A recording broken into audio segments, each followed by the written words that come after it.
बिस्मिल्लाहिर्रहमानिर्रहीम। अस्सलामुअलैकुम। कैसे हैं आप सब लोग।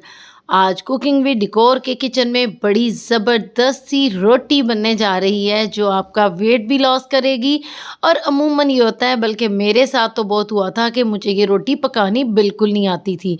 तो चलें आज एक एक्सपर्ट से हम इस रोटी को बनाना सीखते हैं, क्योंकि मुझे रोटी जो है ना वो अब तो बनानी आ गई है, लेकिन पहले मुझे ये बनानी नहीं आती थी। मुझसे बहुत ख़राब और अकड़ी अकड़ी बनती थी।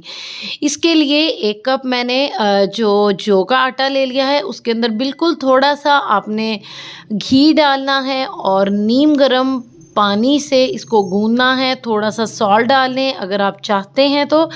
उसके बाद नीम गरम पानी को थोड़ा थोड़ा लेकर इसको मिक्स करना है। मैंने इसलिए इसकी वीडियो को फास्ट कर दिया है ताकि आप पूरे स्टेप को फॉलो करें। अब देखें, थोड़े से पानी के साथ ही आहिस्ता आहिस्ता, जैसे हम पिज़्ज़ा की डो बनाते हैं ना, उसको अच्छे से जो है ना वो गूंदते चले जाते हैं काफ़ी मिनट तक। तो ये तकरीबन 5 मिनट तक ना इसको यूं ही गूंदा था, ताकि इसके अंदर जो है ना एक नेचुरल सी इलास्टिसिटी पैदा हो गई थी। वरना अमूमन जो का आटा होता है उसमें ग्लूटेन नहीं होता ना, तो वो आपस में ना अच्छा सा चिपकता नहीं है। ठीक है, इसके बाद हमने इसको तकरीबन घंटे डेढ़ के लिए रख देना है फ्रिज में, नहीं तो आधे घंटे बाद भी आप रोटी पका सकते हैं। ठीक है, उसके बाद ये भी हमने सूखा आटा भी जौ का लिया था।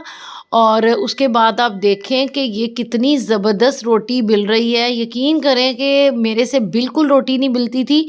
और देखें इसका साइज़, इतनी थिन रोटी बनी है ना। और अब तवे की भी एक जो ट्रिक है कि तवे से जैसे ये धुआं निकल रहा है ना, ऐसे ही धुआं निकले, क्योंकि जो हम रेगुलर रोटी बनाते हैं ना उसके एजेस बहुत नीट एंड क्लीन होते हैं। जो हम व्हीट फ्लोर की रोटी बनाते हैं, लेकिन इसके एजेस वैसे नहीं होंगे। और this is very first time कि मैंने रोटी को यूं फूलते हुए देखा था, वो भी जौ की रोटी को। लिहाजा आपके सामने इसको गूंदा है, इसको बनाया है, और ये देखें ये कैसे फूल रही है रोटी। तो मेरे लिए तो ये बहुत अमेजिंग था।